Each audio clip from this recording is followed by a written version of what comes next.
Welcome in to another episode of the KFG Podcast. I am your host, Nick Mayu, and Commissioner as always.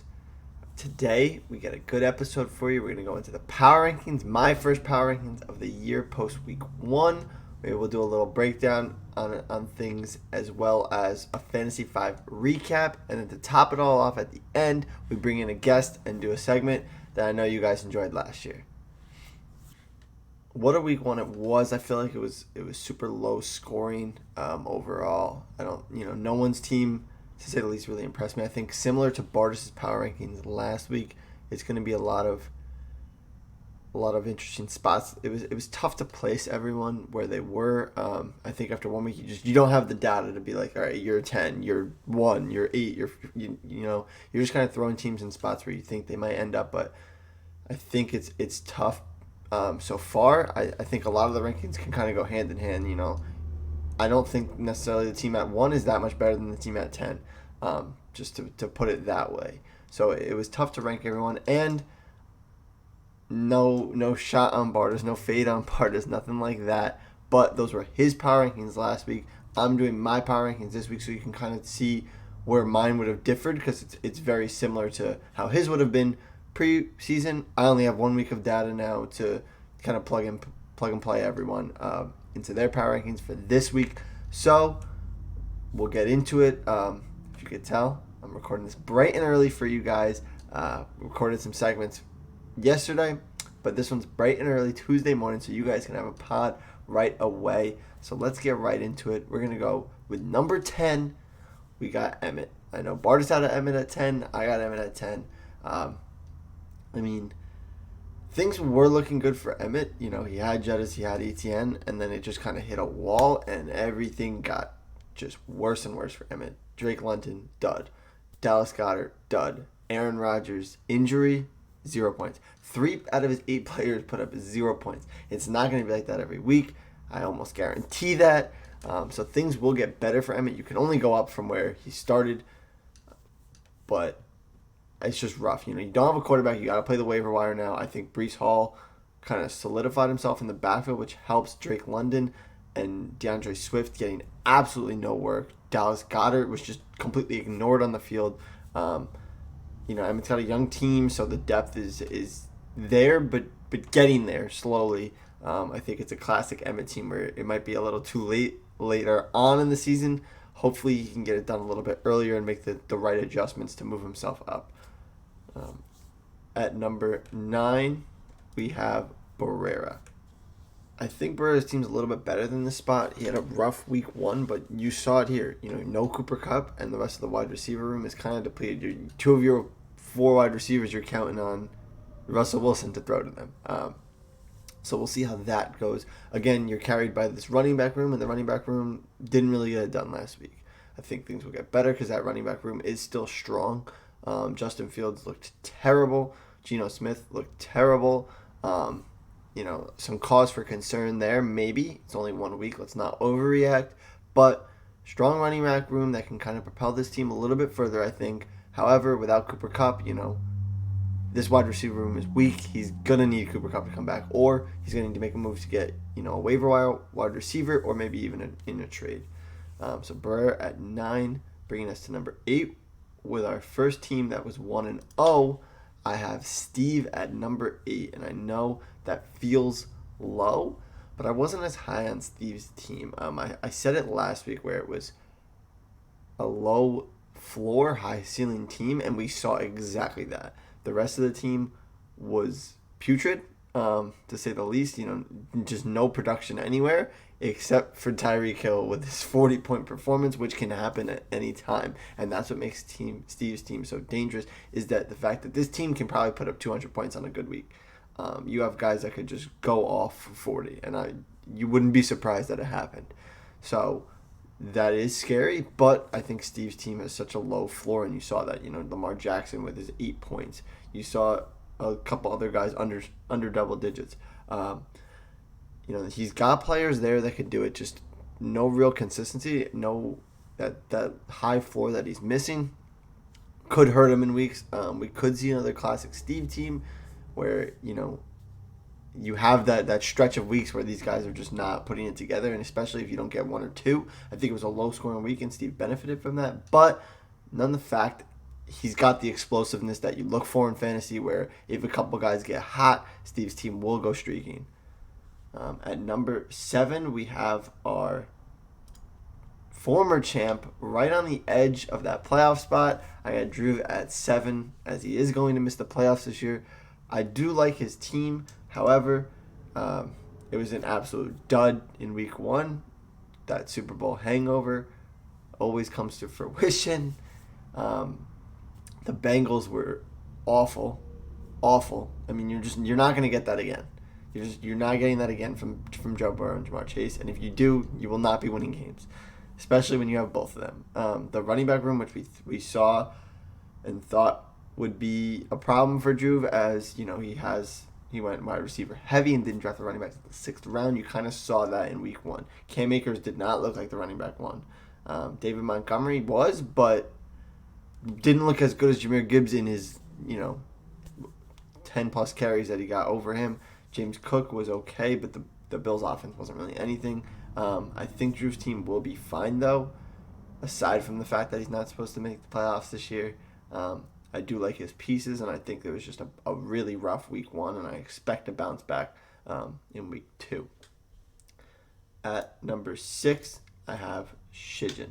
So Shijin picked up a win. We got him slotted in at number 6. I love his running backs. We said this might have been one of the strongest running back duos, and it looked like it in week 1 as long as Austin Eckler stays healthy. Tony Pollard was a smash. Austin Eckler a smash. It was good to see Deshaun Watson, I guess, get back to form for Shijin slightly, put up a decent performance. T. Higgins was nothing. Njoku was nothing. Rashad White was nothing. So a little bit of concern for Shijin moving forward. He has such a strong running back duo that he can hang around, but that flex play, that depth play, looking very bleak to start the year at least. Hopefully Shijin can make some moves. I do like his team moving forward a little bit. Hopefully his wide receivers can get a little stronger. He's relying solely on DK Metcalf and T. Higgins to be his guys now that Deontay just took the injury. Not a lot of depth here at wide receiver, so a few hiccups, and it could be a bumpy road for Shijin, but I got him right on the edge here at number 6. That concludes the bottom half. Let's get into the top 5. Now we got a couple teams here at 0-1. Record did not mean a lot to me. This week I was looking more at your team and how I like it moving forward. Number 5, I got Bardis. A terrible week for the Buffalo fellas. Stephon Diggs did his thing, but Josh Allen was not good. You look at the rest of this lineup. I mean, CeeDee Lamb was on his way to a big week, but just didn't need it in that Dallas Giant game. Tyler Lockett came out of the game early. Damian Pierce, it wasn't a running script. Ramondre Stevenson also wasn't a running script. They went down early, still put up a solid week. I like what Bardis has moving forward. The only concern here is tight end. I think he's got good depth to overcome that. We didn't even see Christian Watson. He wasn't even playing. So I think things will get a little better for Bardis here moving forward. He's got great depth at running back and wide receiver, and he's got a strong team. I think it was just a down week. I expect Bardis to bounce back, and I have him in my top 5 for sure. As long as things don't go south, he'll be playing that streaming matchup for tight end all year, unless Muth can kind of become something here. Bardis at 5, and then of course his counterpart across the way, I have myself at 4, who beat him. It's tough. I wanted myself higher. I also could see myself a little bit lower, so it was tough to put my team in this spot. However, I got myself at 4. I think I saw things that we liked. Justin Herbert looked good. Keenan Allen was his number 1 man. Bijan looked great, and I think his touches are only going to improve. Mike Evans was Mike Evans, which always helps. However, losing Dobbins, Aaron Rodgers getting injured means Garrett Wilson I would never have picked Garrett Wilson in the second round if Zach Wilson was his quarterback to start the year. So it's tough. I think I could still overcome it. We didn't even see Mark Andrews in week 1. That's my 3rd round pick, just sitting there doing nothing. So I think it'll help. I think I have a decent enough depth. Could put some waiver wire pieces together to maybe get myself a running back 2 for hopefully the remainder of the year. If not, that could just be a plug and play for me as long as I get the matchups right. But at least I have the wide receiver room and the flex depth to overcome losing my running back. If that's the one spot I'm weak in, that's the one spot I'm weak in. I drafted to be weak in that spot. So we'll see where it goes, but I got myself at 4 at 1-0. At number 3, I got Kyle Cactus. I wasn't high on Cactus' team, I won't lie. I think he did some things well, and you saw the concern that I had. I think he's got a couple older guys that aren't as explosive anymore. I don't see those DeAndre Hopkins, Devontae Adams, huge weeks like they used to. Of course, there's still DeAndre Hopkins and Devontae Adams, and of course they can totally do that. I just think with the quarterback play and where they are now in their careers that I'm not seeing those weeks. Aaron Jones looked good. Hopefully he's healthy. Jalen Hurts was nothing, so there's always room to grow. No Travis Kelce. You're missing your first round pick in week 1. You still pick up a dub. You got to be happy with that. You get Kelce back. Hopefully his guys play up to how they can. I think a lot of underperforming weeks from Kyle last week. I think almost everyone except Aaron Jones was kind of underperforming, and he still picked up a win, which is good to get off on the right foot. I think his team will only go up, and I think he's got a good floor where, you saw that last week where he's going to break 100 even with a bad week. I think that's the kind of the strategy he has. I don't see that the smash high ceiling, but he's got the guys that have proven to be able to do it. I think it only gets better for Kyle, even though he won last week. So expect him to bounce back in a big way this week with some more favorable matchups as well. At number 2, I have G Money. 0-1 G Money at number 2. I like Greg's roster. I don't care that he lost. Christian McCaffrey was awesome. Mahomes, great. Pittman looked good, which is always good. He's got A.J. Dillon on the bench, which is a little handcuff here for Aaron Jones' possible injury. Derrick Henry. I think Greg's team did their thing. I think it will get better. He would have beat every other team in the league except his own matchup, which always stings a little bit. Biggest concern on this team, Kyle Pitts. Is he going to be what we all think he's going to be, or is he going to be what he was last year, which was nothing? That Falcons offense looks like all they want to do is hand the ball off and dump it off to their running backs. So it'll be tough, but Greg's team looks good, and when you have McCaffrey, you have Derrick Henry, you have Mahomes. Again, I keep saying it, and I'll keep saying it, they could win you a week at any time. They looked good last week, so I wouldn't be worrying here at 0-1. I think Greg bounces back in a big way. And then at number 1, our highest scoring team, and not just because they're our highest scoring team, we have Josh at the 1. I love the explosiveness. What a Josh team this was. Everyone, what is this team after week 1? And then being like, no, this is a good team. Josh does his thing. I know Josh was a little worried from his draft. I hope that he saw this and was able to be like, okay, I knew what I was doing. Don't let everyone else get to my head. Josh's team looks good, and they're young doing it. You got guys on Ross St. Brown. You got Ridley, who is explosive, and Trevor Lawrence is number 1. You have Trevor Lawrence on the other side of that. I think it was a great week, and where you get those smash plays, I think Ayuk can be good. Obviously, he's not going to have 2 touchdowns every week, but he looked good. Zay Flowers was by far the number 1. I'm wondering if that had anything to do with Mark Andrews being out, but I don't think so. I think he's just going to be the guy on that team alongside Mark Andrews all year long. And when you have absolute duds from Saquon and Najee, you're talking about terrible offensive weeks from their respective teams, so things will only get better, I think, from here for Josh, which is scary to say. He's the only one that put up a more respectable week this week. He won his matchup. He's got AR even on the bench, and Anthony Richardson looked good. Josh's team looks good, man. I'll leave him at number 1 till proven different. We'll respect the winner in week 1. But that'll conclude our power rankings. If you want to see them all, you know where to go. The website, ESPN. I'll post them everywhere. But at number 10, Emmett. 9, Barreras. 8, Steve. 7, Drew. 6, Shijan. 5, Barters. 4 is me. 3, Cactus. 2, Greg. 1 is Josh. But yeah, that's your power rankings, man. Let's break down some Fantasy 5. I know everyone's dying to see it. For starters, it was a matchup head-to-head between me and Bartis, where I beat Bartis by 1 game. That game, being my matchup with him, I picked myself. He picked himself. We saw how that went. Other than that, not a good Fantasy 5 matchup or week for anyone, really. We had a couple strong submissions here. You could see them now. Greg 3-2 leading the way with Steve also 3-2. A couple of us in that 2-3 range. Me, Drew, Emmett, and Kyle, and then Bardis, the Fantasy 5 King himself, with the worst week of anyone. Hopefully, maybe he's just shaking off the rust of the preseason, getting that week 1 off. Hopefully, we could see Bardis bounce back in a strong way in week 2. He starts his thing overall 0-1 as he lost to me in both fantasy and the Fantasy 5. So that'll do it for our week 1. We'll conclude it there, and we'll bring in our special guest and get into the next segment.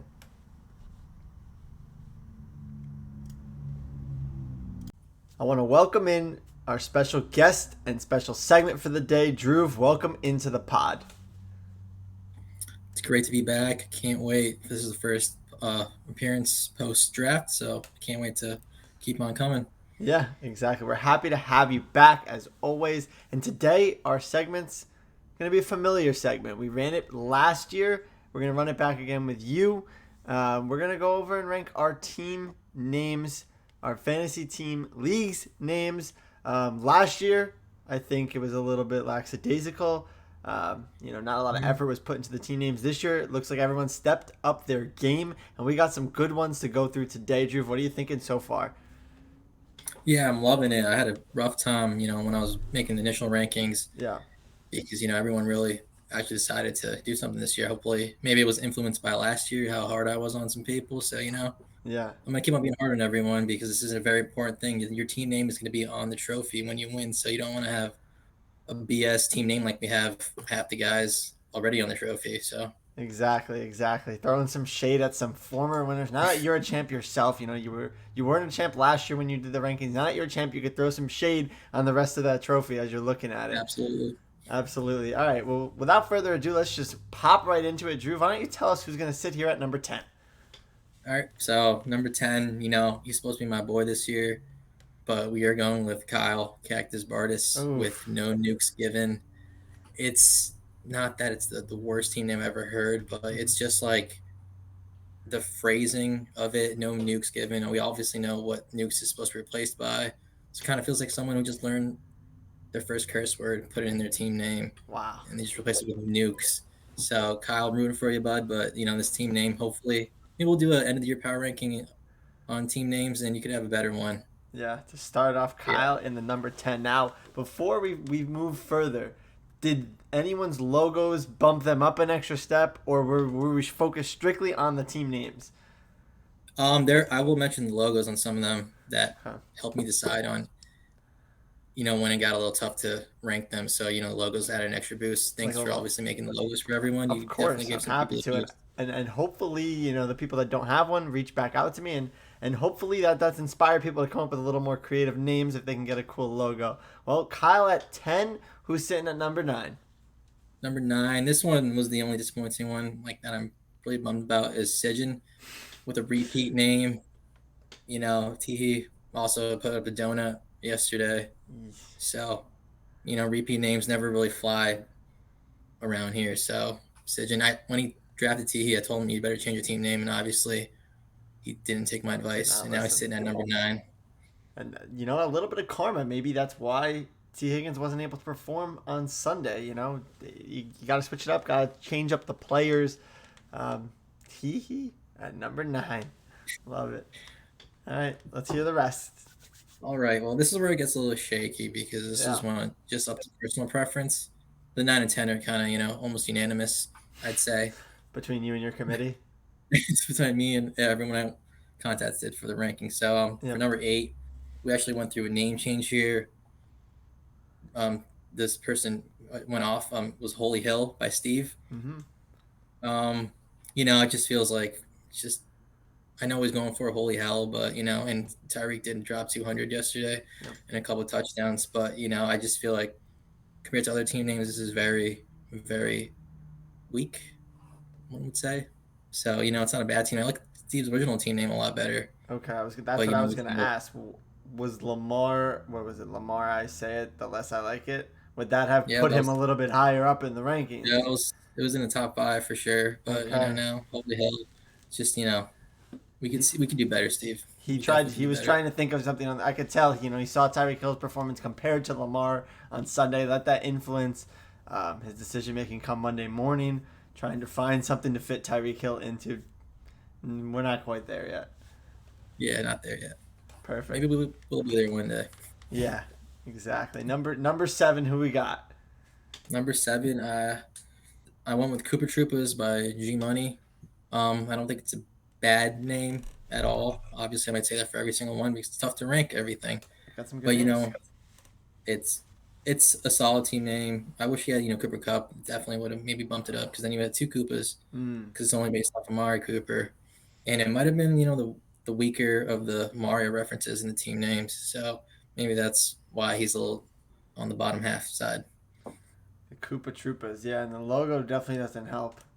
Oh yeah, I, Greg, you can hit up our commissioner. He'll help you out there because it was look at a preschooler Photoshop that. So, Greg, use your resources. that's a Barrera Photoshop for sure on that one. Definitely. The old school sinking days. I love it. All right, number 6. Number six, we have the Buffalo Fellows by Mm. Justin Artis. It's a good name, but I do see so much more potential when you have a stack like that. I feel like you can work so much with the name Diggs and Josh Allen. I feel like you really maybe don't limit yourself there, but I do love the logo with him at the Rutgers game or a football game doing the belly flap, the dive off the van. So props to the logo more than the name. Mm. Yeah, I think it was a Buffalo game actually, which is why I think it's Oh, fitting. So Bartis, I made him the logo with a Buffalo Wild Wing in there because I was going for the Buffalo Wild Wings mhm. theme because it's Buffalo, and then he told me to replace the Buffalo Wild Wings logo in the center, the buffalo, with the picture of him jumping into a table. So that one was a little work for the both of us, but I do love his logo. Bartis at number 6. Now we get into our top 5. We got some good names left to go. I'm excited to see where everyone ranks out here. Drew, who's at number 5? So number five is Barrera with a kittle bit of luck. I remember texting him saying, "Hey man, change your name so we can get on with the rankings," and he did that just that day. Obviously Barrera loves making fun of someone else who says Kittle a lot, Mm-hmm. so it's funny to have that. And Barrera a little bit of rough patch in fantasy, so maybe he does need a Kittle bit of luck moving forward with all the injuries he's dealing with. But I yeah, it's a like very it. solid team name. Definitely worthy of top five. I like it. I like it. A little bit of luck at number 5. Number 4. Number four, we have our commissioner with Marky Mark and the Bijan Bunch. Woo. It's a very good name. I remember you talking about it. You had your name set. You sent me the logo before the draft even started. You incorporated two players that you're really high on this year, and it's a solid name. I love alliteration too. It's always brownie points. Marky Mark and the Bijan Bunch, Mm-hmm. I and it's love just it. a great name. The reason I do have it four is obviously because it's the Funky Bunch, and obviously it's tough to work with that. So, I have to find a little bit of criticism to put you at four or not in the top three. But it's a very solid name for sure. That's okay. Higher than I thought I'd be. I respect it though. I love it. I love the ranking, and I did. Yeah, for those that don't know, I made this logo and my team name about 2 or 3 weeks before the draft even started. Setting this into fruition for post draft. But yes, at Oh, you're number sure? 4, Marky Mark and the Bijan Bunch will take it over here. Hopefully, we can get Marky Mark back for next week. We got our top 3. Drew, who's at number 3? I'm sensing a little favoritism though so far. Looking at who 2 of the top 3 left are. But number 3, who we got? We have ETN Phone Home for Emmett O'Brien. It's a great name, Mm-hmm. great movie reference. Um, Honestly, I was looking at a picture of Travis Etienne. He doesn't look too far off from ET either. So I feel like Wow. maybe it's a good name for sure. Yeah, nothing more to say. I mean, Emmett didn't have this as his name. He had Dallas Buyers Club, if Yeah, he you did. remember, until I texted him and I was like, "Hey, you have ETN. I made this logo like a month ago. If you want it, you could have it and change your name, whatever." he jumped on it, and that lands him at number 3 on our rankings of team names. A solid choice for him. If he still had Dallas Buyers Club, where would you have had him in this list? Oof. That might have been like a 7 or 8er. Yeah. Somewhere down there. Down low. Especially because he dropped the donut too, week 1. So that wouldn't have been good. Exactly. We love the phone home. Got it. All right. Better movie reference, I guess. At number 2, who do you have? We got 2 left. And who's at number 2? For sure. For number 2, we have, who would have thought this man would be in top 5 of any team name rankings? It is I'm on a roll with Josh Boshmore. This is, I mean, its simplicity is very good. It's a very, solid team name. I love the logo. It's like a literal take on the phrase. Mm-hmm. He's on a cinnamon roll, and I know you might have this in another league, this team name in another league. So yeah, it's definitely one of my personal faves. That's why I think I earned myself the right to name any of my teams any of these names with the logos that I made for them. But yeah, I have I'm on roll. Yeah, I'm on Raw St. Brown in a different league, and I was feeling lazy. Didn't feel like coming up with a different name, so I swiped Josh's name, my personal favorite, and I love the logo. When Josh reached out to me and said, I wanted logo, I knew what I was doing. He's probably the only one that I knew right off the bat exactly what I was going to do. Slap his face on a roll with a chef hat and call it a day. I love it. I'm on a roll at 2, and now that means we all know who number 1 is, and a little bit of favoritism you're going to hear from the crowd probably. As Drew, why don't you tell us who's in the number 1 spot? It's the Super Jamario Bros by me, fantasy team name expert. Guess what? We got a great stack here involving my 2 players who didn't have a strong week 1, so maybe that would, some people might bring that up, but guess what? It's a team name at the end of the day. This is an awesome name. We got a great logo involving Mario and Luigi as Jamar and Joe Burrow. I love this name, and hopefully they have better days to come. But other than that, I think it's a great name. And guess what? I have no shame in putting myself at number 1. This is all I have this year since I'm going to miss the playoffs. So I'm rocking with it. Clinging on by the thread of your team name. It's a good one for sure. Was it good enough for number 1? We'll let the league decide. That'll conclude Drew's top 10 team name rankings. If you don't like where you're at, well, change your team name. If you like your team name, then take it up with Drew. I didn't make them. Not my rankings. But hey, all good, all in fun here. At the end of the day, we love the creativity. I think that's what's most important when it comes to this. Absolutely. Love uniqueness. Yep. So keep it up, guys. And hey, if you don't like where you stand, change it. And by the end of the year, maybe we'll have an end of year rankings like you said. Or maybe it could be an award on the award show. Ooh. Stay tuned for that. That'll do it for this episode of the KFG Pod. I'm your host, as always, Drew. Thank you again for joining. Thank you. We always thank the league. Yep. We always appreciate having you on the show. Always a great guest. But that's it. And hey, fellas, we'll see you in week 2. As always, keep fantasy great.